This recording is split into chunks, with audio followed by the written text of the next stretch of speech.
Hello दोस्तों, स्वागत है आप सभी का एक बार फिर से आपके अपने YouTube चैनल डिफेंस पॉइंट पर। और दोस्तों, आज के हमारे इस वीडियो सीरीज में हम आप लोगों के लिए लेकर के आए हैं कोस्ट गार्ड नाविक और यांत्रिक एग्जाम की तैयारी के लिए मिक्स क्वेश्चंस का एक प्रैक्टिस सेट। तो दोस्तों, वीडियो जो है आपके लिए काफी ज्यादा इंपॉर्टेंट और स्पेशल होने वाला है, तो इसको कंटिन्यू और पूरा जरूर से देखिएगा। साथ ही अगर आप लोग हमारे चैनल के ऊपर पहली बार विजिट कर रहे हैं तो चैनल को सब्सक्राइब कर लें और बेल आइकन को प्रेस कर लें, ताकि आप लोगों को हमारे द्वारा दिए जाने वाले सभी लेटेस्ट अपडेट्स मिलते रहें। तो चलिए शुरू करते हैं आज का वीडियो बिना किसी देरी के। तो देखिए दोस्तों, फर्स्ट क्वेश्चन जो कि आपको दिया गया है कि सीवी रमन के योगदान का स्मरणोत्सव मनाने के लिए जो है राष्ट्रीय विज्ञान दिवस कब मनाया जाता है। तो आपको ऑप्शंस दिए गए हैं 28 फरवरी, 16 नवंबर, 14 जनवरी या फिर 19 दिसंबर। तो दोस्तों, हम जानते हैं कि 28 फरवरी 1928 को जो देश के प्रसिद्ध भौतिक वैज्ञानिक थे सर चंद्रशेखर वेंकट रमन, जिन्होंने रमन प्रभाव की खोज की थी और इसके लिए जो है इन्हें नोबेल पुरस्कार से भी सम्मानित किया गया था। और इसी के उपलक्ष्य में जो है 28 फरवरी 1986 से जो है प्रत्येक वर्ष 28 फरवरी को जो है हम आपके राष्ट्रीय विज्ञान दिवस के रूप में मनाते हैं। तो इसके लिए करेक्ट आंसर हो जाता है ऑप्शन नंबर ए, 28 फरवरी। ठीक है, चलिए अब देखिएगा दोस्तों, क्वेश्चन नंबर 2 जो कि आपको दिया गया है कि भारतीय रिजर्व बैंक की स्थापना जो है वो किस वर्ष के अंदर की गई थी। आपके ऑप्शंस हैं 1945, 1952, 1939 या फिर 1935। तो देखिए, भारत में जो है केंद्रीय बैंक की स्थापना की सिफारिश पे जो है आपके सबसे पहले 1926 में जो है हिल्टन यंग कमीशन ने की थी। ठीक है, और इसके बाद में जो है 1931 में भारतीय केंद्रीय जो बैंकिंग जांच समिति थी, इसने भारतीय रिजर्व बैंक को केंद्रीय बैंक के रूप में स्थापित करने की सिफारिश की, जिसके बाद में 1 अप्रैल 1935, ठीक है, 1 अप्रैल 1935 को आरबीआई यानी कि भारतीय रिजर्व बैंक की स्थापना की गई थी। तो आपको डेट याद रखनी है, 1 अप्रैल 1935। अब देखिएगा दोस्तों, क्वेश्चन नंबर 3 जो कि आपको यहाँ पर दिया गया है कि लावा या फिर मेग्मा, ठीक है, इसके ठंडे होने से बनने वाली चट्टानों को क्या कहा जाता है। ठीक है, तो ऑप्शंस हैं आग्नेय चट्टानें, सेंधा नमक, अवसादी चट्टानें या फिर रूपांतरित चट्टानें।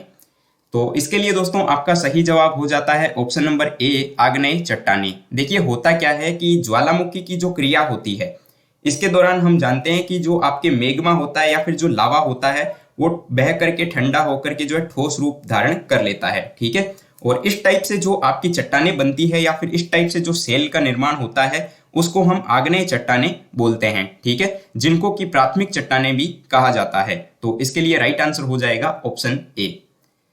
देखिए दोस्तों, मैं साथ ही आप लोगों को बताना चाहूंगा कि अब आप लोग जो है हमें अनअकैडमी प्लेटफॉर्म के ऊपर फॉलो कर सकते हो। यहाँ पर जो है आप लोगों को हमारी फ्री स्पेशल क्लासेस देखने को मिल जाएंगी। तो इसके लिए जो है आपको सिंपली प्ले स्टोर के ऊपर जाकर के अनअकैडमी का लर्निंग ऐप इंस्टॉल कर लेना है और उसके बाद में आपको डिफेंस की कैटेगरी में एयरफोर्स, नेवी और कोस्ट गार्ड को सिलेक्ट करके जो है हमारा यूजर नेम सर्च करके हमें यहाँ पे फॉलो कर लेना है, जिससे कि आप लोगों को हमारी आने वाली सारी क्लासेस के नोटिफिकेशंस, पीडीएफ अपडेट वगैरह मिलते रहेंगे। इसके अलावा पहली बार क्लास को अनलॉक करने के लिए आपको कोड को यूज में लेना होगा DPYT10। ठीक है, इसके अलावा दोस्तों मैं आपको बता दूं कि अनअकैडमी ने एक नया बैच भी शुरू किया है आपके एयरफोर्स की आने वाली वैकेंसी के लिए जो है। तो ये बैच जो है आपका 9 मार्च से शुरू हो चुका है, तो इसमें भी आप लोग इनरोल कर सकते हो। अगर आप लोग एक बार प्लस में इनरोल करते हो तो आप लोग जो है बाकी सारे कोर्सेज को अनलॉक कर पाते हो। तो कोड आपको यूज में लेना है DPYT10, जिससे कि आपको इस कोर्स में बेहतरीन डिस्काउंट देखने को मिल जाएगा। तो इसकी भी लिंक जो है हमने इसी वीडियो के नीचे डिस्क्रिप्शन बॉक्स में अपडेट कर रखी है, तो आप लोग उसको चेकआउट कर सकते हो। अब देखिएगा दोस्तों, क्वेश्चन नंबर 4 जो कि आपको रीजनिंग के सेक्शन से एक क्वेश्चन दिया गया है सीरीज के पोर्शन से। तो यहाँ पे आपको बताना है कि ये जो प्रश्नवाचक चिन्ह है यहाँ पर जो है इनमें से ऑप्शंस में से कौन सा रिप्लेस इनको करेगा। तो चलिए देखते हैं कि यहाँ पे इस सीरीज में हो क्या रहा है। तो दोस्तों अगर हम देखें तो यहाँ पे सीरीज जो है वो F से H की ओर जा रही है, यानी कि हम जानते हैं F जो है वो अल्फाबेट में 6 नंबर पे आता है और H जो है वो 8 नंबर पे आता है, यानी +2 इंक्रीज हुआ है। ठीक उसी प्रकार H से J की ओर जाने पर भी जो है +2 इंक्रीज होता है।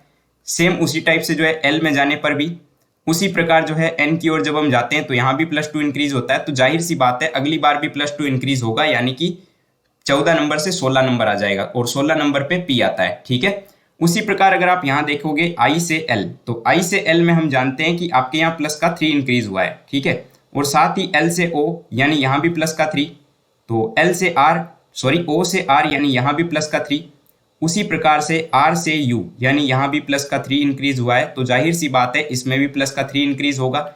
तो U से अगर हम प्लस 3 इंक्रीज करते हैं तो हमें पता है यहाँ पर हमें X मिलेगा।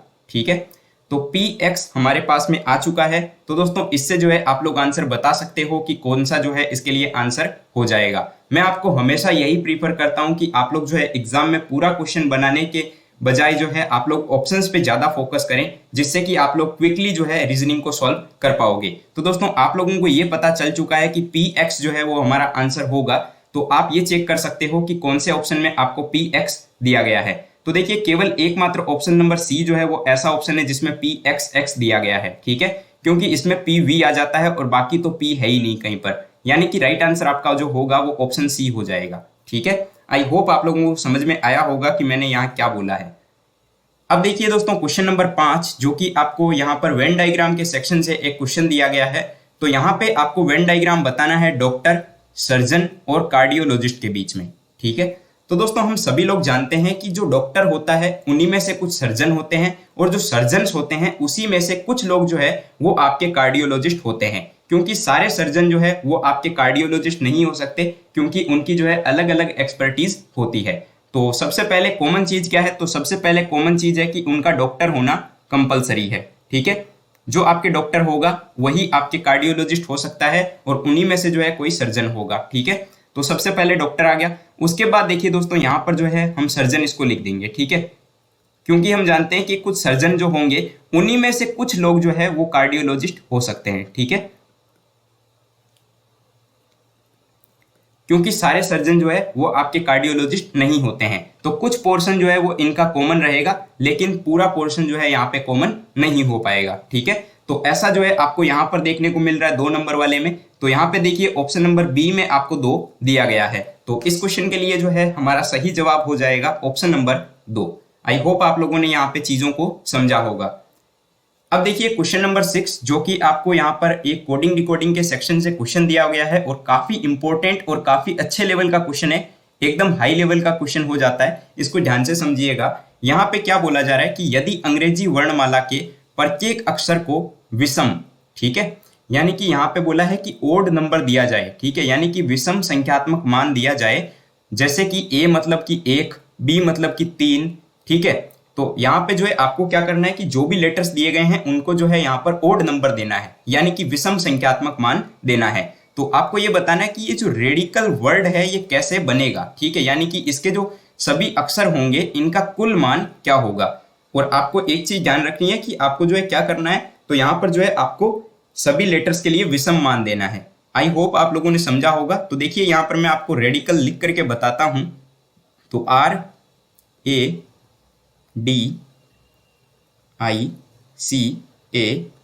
ठीक है, अब हम क्या करेंगे कि इनको विषम मान देंगे। तो देखिए दोस्तों विषम मान कैसे आ सकता है, हम जानते हैं कि R का जो अल्फाबेटिक नंबर होता है वो 18 होता है। ठीक है, और इसको जब हम मल्टीप्लाई बाई 2 करते हैं और -1 कर लेते हैं तो हमें जो है यहाँ पर विषम मान मिल जाता है। क्योंकि देखिए 18 दूने 36 और 36 - 1 यानी कि 35। ठीक है, तो ये एक विषम नंबर आ चुका है। उसी प्रकार से जो है हम 1 के साथ में करेंगे, तो 1 गुणा 2 - 1, यानी कि फिर जो है वो हमारा यहाँ पर 1 आ गया, ये भी एक विषम मान है। ठीक उसी प्रकार 4 गुणे 2 - 1, तो 4 दूनी 8 और -1 यानी कि 7। ठीक है, उसी प्रकार से जो है i 9 नंबर पे आता है, तो i को मल्टीप्लाई बाई 2 और -1 करेंगे तो यहाँ पे देखिए आपका 17 आ जाएगा।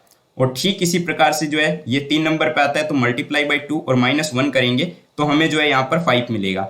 और हम जानते हैं कि a का तो हमने ऊपर देख लिया है क्या आएगा, तो a के लिए हम डायरेक्ट लिख देंगे इस बार। और उसी प्रकार से L जो है वो आपका आता है 12 नंबर पे। ठीक है, तो 12 को मल्टीप्लाई करेंगे 2 से माइनस करेंगे 1। ठीक है, तो 12 दूने 24 हो जाता है, और 24 - 1 करेंगे तो हमें यहाँ पर 23 मिल जाता है। तो देखिए दोस्तों अब हमें क्या करना है कि अब पूछा गया था कि इनके सभी अक्षरों का कुल मान क्या होगा, यानी कि हमें जो है इन नंबर्स को ऐड कर लेना है। तो 35, 36 + 7 + 17 + 5 + 1 और +23 को जब हम ऐड करेंगे आपस में तो हमें यहाँ पर दोस्तों 89 मिलेगा। ठीक है, और 89 जो है वो यहाँ पर आपको ऑप्शन नंबर डी के अंदर गिवन है। तो इसके लिए जो है हमारा करेक्ट आंसर हो जाता है option number D 89। I hope कि आपको समझ में आ गया होगा। अब देखिए दोस्तों क्वेश्चन नंबर 7, और यहाँ पर जो है आपको मिसिंग नंबर के सेक्शन से एक क्वेश्चन दिया गया है। आपको बताना है इस फिगर में ये जो क्वेश्चन मार्क है इसकी जगह पे क्या आएगा। तो यहाँ पर देखिएगा हम क्या कर सकते हैं, हमें नंबर दिए गए हैं 9, 28 और 85। तो देखिए यहाँ पे 9 से 28 और 85 कैसे आएगा। तो देखिए 9 को अगर मैं 3 से मल्टीप्लाई कर दूं और उसमें +1 कर दूं, ठीक है, तो 9 इंटू 3 27 हो जाएगा, 27 + 1 28 हो जाएगा, ठीक है। अब उसी प्रकार से 28 को भी मैं मल्टीप्लाई बाय 3 और +1 कर दूं तो देखो 28 इंटू 3 यानी 84 और 1 हो जाएगा 85। तो उसी प्रकार से जो है हमें 17 के साथ करना है। तो 17 को भी हम क्या करेंगे, यहाँ पर मल्टीप्लाई बाय 3 +1 करेंगे तो 17 ये 51 और 1 52 हो जाएगा, ठीक है। और 52 को भी हम सेम यही चीज करेंगे, मल्टीप्लाई बाय 3 और +1, तो यहाँ पे आ जाएगा हमारा 156 और 1 157, ठीक है। तो 157 जो है वो हमारा करेक्ट आंसर होगा, ऑप्शन सी में आपको गिवन है। आई होप आप लोगों ने समझा होगा। नाउ क्वेश्चन नंबर 8, और यहाँ पर भी जो है आपको वेन डायग्राम बताना है, और इस बार जो आपको वेन डायग्राम बताना है वो महिला, माँ और बहन के बीच में बताना है। तो देखिए दोस्तों, इसके लिए जो करेक्ट आंसर होगा वो आपका ऑप्शन नंबर डी वाला हो जाएगा। क्यों? क्योंकि हम जानते हैं कि जो माँ और बहन होती है वो महिला की कैटेगरी में आती है, तो सबसे पहले हो जाएगा ये महिला, ठीक है। अब देखिए ये हो जाएगा आपका, मान लीजिए माँ, और ये हो जाएगा आपके किसी बहन, ठीक है। तो अब देखिए कि यहाँ पे कुछ क्वेश्चन जो है वो कॉमन रहेगा। अब ऐसा क्यों? तो हम जानते हैं कि महिला की कैटेगरी में आती है माँ और बहन, ठीक है। और अब देखिए कॉमन पोर्शन हमने यहाँ पर क्यों रखा, तो कॉमन पोर्शन इसलिए रखा है क्योंकि किसी की जो माँ होती है वो किसी की बहन हो सकती है, और जो किसी की बहन होती है वो किसी की माँ भी हो सकती है, ठीक है। तो इस प्रकार से इसका राइट आंसर होगा ऑप्शन डी। यहाँ पे देखिए ये तो तीनों अलग अलग हो जाएंगे, तो ये भी नहीं सकता, ठीक है। उसी प्रकार से यहाँ पर अगर हम इसको महिला मान ले तो यहाँ पर ये पोर्शन बाहर रह जाता है, तो ये भी नहीं आ सकता क्योंकि महिला की कैटेगरी में ही माँ बहन आती है, ठीक है। और ये जो है इसमें आपके अलग हो जाएगा क्योंकि माँ और बहन को हम अलग नहीं रख सकते, क्योंकि ये किसी की माँ भी हो सकती है, किसी की बहन भी हो सकती है, ठीक है। तो राइट आंसर जो है इसके लिए एक ही हो सकता है, ऑप्शन नंबर डी। अब देखिए दोस्तों क्वेश्चन नंबर 9, और यहाँ पर जो है आपको सिनोनियम बताना है और आपको वर्ड दिया गया है डिफरेंस, ठीक है। तो यहाँ पे देखिए इसका मतलब होता है आदर, सम्मान या फिर इज्जत करना, ठीक है। क्या बोल सकते हैं हम? सम्मान या फिर आदर, ठीक है। उसी प्रकार जो है आपको सिनोनियम बताना है, तो देखिए ऑप्शन नंबर ए, जिसका मतलब हो जाता है आपके श्रद्धा या फिर आदर करना या फिर रिस्पेक्ट करना या सम्मान देना, ठीक है। तो करेक्ट आंसर हो जाएगा ऑप्शन नंबर ए। इनोग्रेंस मतलब क्या होता है? तो देखिए इनोग्रेंस मतलब हो जाता है आपका अज्ञान या फिर अविद्या हम जो बोलते हैं, ठीक है। कॉन्ट्रास्ट मतलब होता है आपका विरोध या फिर विषमता वगैरह जो होता है, और डिले मतलब होता है देरी हो जाना, ठीक है। तो आई होप आप लोगों ने चारों वर्ड्स को समझ लिया होगा। नाउ क्वेश्चन नंबर 10, और यहां पर देखिए आपको क्वेश्चन दिया गया कि select the most appropriate option to fill in the blank. तो she had won the match when he dash the venue, ठीक है। तो यहाँ पे ऑप्शंस हैं आपके had been reaching, are reaching, reached या फिर रीच। तो इसके लिए जो है करेक्ट आंसर होगा आपका ऑप्शन नंबर सी, क्योंकि व्हेन जो है वो एज ए सबऑर्डिनेटिंग कंजंक्शन, ठीक है। ये जो व्हेन है ना, ये आपके एज ए सबऑर्डिनेटिंग कंजंक्शन के पहले जो है टेंस के पास्ट में होना, तो व्हेन के बाद भी जो है टेंस पास्ट में ही होता है, ठीक है। तो इसीलिए जो है यहाँ पे रीच्ड आएगा। तो correct answer will be option C. अब देखिए दोस्तों क्वेश्चन नंबर 11, और यहाँ पर जो है आपको वन वर्ड सब्स्टिट्यूशन बताना है। तो आपको सेंटेंस दिया गया है कि that which can not be seen through, ठीक है। यानी कि हिंदी में कहा जाए तो जिसके बिना नहीं देखा जा सकता, ठीक है। तो इसके लिए जो वन वर्ड होगा वो ओपेक हो जाएगा। ओपेक मतलब होता है आपका अपारदर्शी, ठीक है। तो अपारदर्शी जो है इसके लिए हो जाएगा, तो करेक्ट आंसर होगा ऑप्शन बी। देखिए ट्रांसपेरेंट ऑप्शन नंबर ए में जो दिया गया इसका मतलब होता है पारदर्शी, ठीक है। और इम्प्रीवियस क्या मतलब हो जाता है आपका प्रबल या फिर अभेद्य जो होता है वो, और ट्रांसपेरेंट का मतलब हो जाता है आपका पारदर्शी या फिर साफ, ठीक है। चलिए बढ़ते हैं अगले सवाल की ओर। तो देखिए क्वेश्चन नंबर 12, और यहाँ पर जो है आपको काफी इंपॉर्टेंट इडियम दिया हुआ है, ध्यान से देखिएगा इसको। क्या बोला जा रहा है कि to make castle in the air. तो ये एक इडियम होता है to make castle in the air, और आई होप आप लोगों को समझ में आ गया होगा कि यहाँ पे इस इडियम का मतलब क्या होता है, ठीक है। तो to make castle in the air का मतलब होता है दोस्तों हवा में महल बनाना या फिर हवाई किले बनाना, या फिर एक तरीके से हम बोल सकते हैं असंभव काम करना, ठीक है। तो उसी प्रकार से देखिए ऑप्शन नंबर सी, जिसमें कि दिया गया है टू क्रिएट इम्पॉसिबल ड्रीम्स और होप, यानी कि एक तरीके से हवाई किले बनाना या दिन में सपने देखना जैसा, ठीक है। तो correct answer will be option number C. ये काफी कॉमन है और काफी बार एग्जाम्स में आ गया है, तो यहाँ पे जो है काफी इंपॉर्टेंट भी हो जाता है, तो ध्यान में रखिएगा। दोस्तों मैं जो भी क्वेश्चंस यहाँ पे करवा रहा हूँ ये सारे जो है इंपॉर्टेंट क्वेश्चन है, तो इनको पूरा जरूर से देखिएगा और एंड में आपका स्कोर कितना रहता है वो भी नीचे कमेंट बॉक्स में कमेंट करके बताना बिल्कुल भी मत भूलिएगा। और मैं आपको पहले ही बता दूं कि इसी टाइप के क्वेश्चंस जो है एग्जाम में पहले भी आ चुके हैं, तो जिस टाइप के क्वेश्चंस मैं आपको यहाँ पे करवा रहा हूँ उसी टाइप के क्वेश्चंस आपको घर में प्रैक्टिस भी करने हैं। तो क्वेश्चन नंबर 13 जो कि आपको दिया गया है कि 342 मीटर लंबी एक रेलगाड़ी 54 किलोमीटर पर घंटा की चाल से जो है दौड़ रही है। ये रेलगाड़ी जो है 438 मीटर लंबे पुल को जो है पार करने में कितना समय लेगी सेकंड में आपको बताना है। ठीक है, तो देखिए कि रेलगाड़ी की चाल जो आपको दी गई है, ठीक है, ये आपको दी गई है यहाँ पर किलोमीटर पर आवर में। तो सबसे पहले हम इसको जो है मीटर पर सेकंड में करेंगे क्योंकि यहाँ पर जो है आंसर हमें सेकंड में पूछा गया है। ठीक है, तो इसको कन्वर्ट करने के लिए हम क्या करते हैं, देखिए 54 किलोमीटर पर आवर दिया हुआ है ना, तो इसको हम मल्टीप्लाई बाई कर लेते हैं 5/18। ठीक है, तो 5/18 करेंगे तो हमें यहाँ पर मिल जाएगा, ये डायरेक्ट कट जाएगा यहाँ पे, तो ये आ जाएगा अपना 15 मीटर पर सेकंड। ठीक है, तो ये आपका सबसे पहले कन्वर्ट हो गया। अब देखिए यहाँ पे कुल दूरी, ठीक है, कुल दूरी बराबर क्या हो जाएगा, कुल दूरी बराबर हो जाएगा रेलगाड़ी की लंबाई प्लस पुल की लंबाई। ठीक है, तो रेलगाड़ी की लंबाई कितनी 342, तो हम क्या करेंगे 342 प्लस पुल की लंबाई कितनी 438, तो देखिए 438 दोनों को ऐड कर लेते हैं तो यहाँ पे ये आपका हो जाता है 780 और इस बार क्या आ जाएगा मीटर। ठीक है, क्योंकि यहाँ पे ये मीटर में दिया हुआ है। अब देखिए कि हमें ये देखना है कि पुल को पार करने में कितना समय लगेगा सेकंड में, ये बताना है, तो समय निकालना है। ठीक है, तो समय बराबर क्या होता है, समय बराबर होता है दूरी बट्टा चाल। तो कुल दूरी कितनी है अपनी, कुल दूरी है आपके 780। ठीक है, और चाल, चाल कितनी यहाँ पे हम लिख देंगे 15।